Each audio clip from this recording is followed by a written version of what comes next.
അപ്പോൾ അഗ്നിപരീക്ഷ episode number 2 shooting complete ആയിട്ട് ചിലപ്പോൾ 1-2 ദിവസം കൊണ്ടായിരിക്കും ചിലപ്പോൾ കംപ്ലീറ്റ് ചെയ്തിരിക്കുന്നത്. പക്ഷെ നമ്മൾ എപ്പിസോഡായിട്ടാണ് കാണിക്കുന്നത്.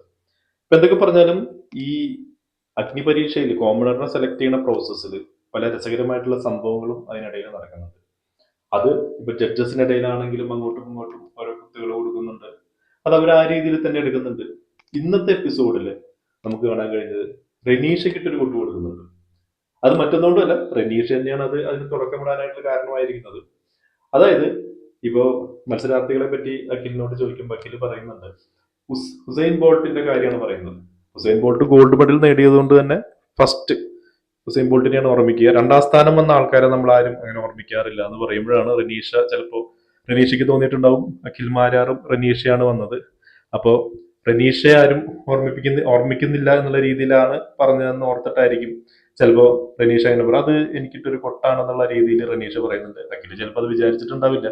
പക്ഷെ അഖില് ആദ്യം അത് എടുക്കുന്നില്ല. ആദ്യം പറയുന്നത് അഖില് പറഞ്ഞു വന്ന ടോപ്പിക് തന്നെയാണ് പറയുന്നത്. ഞാൻ പറയുന്നത് ഇവിടെ ഈ 1ാം സ്ഥാനം കിട്ടുന്ന ആൾക്കാരും ചിലപ്പോൾ 2ാം സ്ഥാനം കിട്ടുന്ന ആൾക്കാരും തമ്മിൽ വളരെ മൈന്യൂട്ട് ആയിട്ടുള്ള ചേഞ്ച് ഉണ്ടാവുകയുള്ളൂ. പക്ഷെ at the end of the day ആരാണോ 1ാം സ്ഥാനത്ത് നിൽക്കുന്നത് അവരെയാണ് ജനങ്ങൾ ഓർക്കുന്നത്. അപ്പോൾ ആ ഒരു മൈന്യൂട്ട് ആയിട്ടുള്ള ആ ഒരു അന്തരവ് അല്ലെങ്കിൽ ആ ഒരു വ്യത്യാസം മറികടക്കാൻ പറ്റുകയാണെങ്കിൽ നിങ്ങൾക്കും വിന്നറാവാം, ജനങ്ങളുടെ മനസ്സിലേക്ക് കയറി പറ്റാം എന്നുള്ളൊരു മെസ്സേജാണ് അഖിൽ കൊടുക്കാനായിട്ട് പോയത്. പക്ഷെ അതിനിടയിൽ റെനീഷയ്ക്കിട്ടാണ് ഒരു കൊട്ടെന്നുള്ള രീതിയിൽ എടുത്തിട്ടത് കൊണ്ട് തന്നെ അത് കഴിയുമ്പോൾ അഖിൽ പറയുന്നുണ്ട്.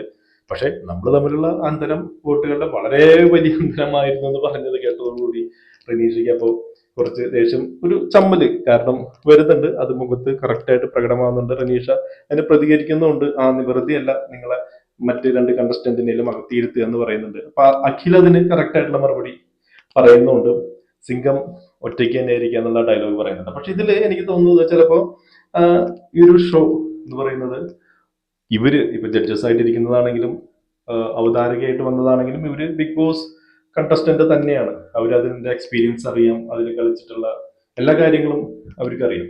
അപ്പോൾ അവര് ഈ ഒരു സെലക്ഷൻ പ്രോസസ്സിനെ കുറച്ചും കൂടി മനോഹരമാക്കാനായിട്ട് ഇവര് തമ്മിലും ഇങ്ങനെ ഒരു തമാശക്കുള്ള ഫൈറ്റ്സും ഇങ്ങനെ അങ്ങോട്ടും ഇങ്ങോട്ടുള്ള ഇങ്ങനെ കുത്തലും അല്ലെങ്കിൽ തിരിച്ച് പറച്ചിലുകളൊക്കെ ഉണ്ടെങ്കിൽ കുറച്ചും കൂടി രസകരമാകും എന്ന രീതിയിൽ ചിലപ്പോൾ ബിഗ് ബോസ് പറഞ്ഞിട്ടുണ്ടായിരിക്കാം. അതുകൊണ്ടായിരിക്കാം, അല്ലെങ്കിൽ അത് പറഞ്ഞു വരുന്നതോടൊപ്പം ഓട്ടോമാറ്റിക് ആയിട്ട് സംഭവിക്കുന്നതായിരിക്കും. എന്തൊക്കെ പറഞ്ഞാലും ഇതുവരെ അതൊരു ദേഷ്യത്തിന്റെ ഭാഷയിലോ അല്ലെങ്കിൽ ഒരു വൈരാഗ്യത്തിന്റെ ഭാഷയിലോ ആരും എടുത്തിട്ടില്ല.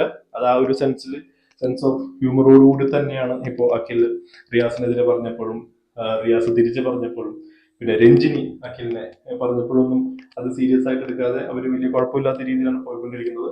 ഇത് പ്രേക്ഷകർക്ക്, ഇത് ചില ആളുകൾക്ക് ചിലപ്പോൾ അത് ഇഷ്ടപ്പെടുന്നുണ്ടാവും. നമുക്ക് കാത്തിരുന്ന് കാണാം. അതിനെപ്പറ്റി നിങ്ങളുടെ അഭിപ്രായങ്ങൾ പറയുക. അപ്പോൾ കൂടുതൽ അപ്ഡേറ്റുകൾക്കായി ചാനൽ സബ്സ്ക്രൈബ് ചെയ്യുന്ന കാര്യം ഒന്ന് പരിഗണിക്കണം. അടുത്തൊരു വീഡിയോ ആയിട്ട് ഉടൻ തന്നെ കാണാം. Thank you.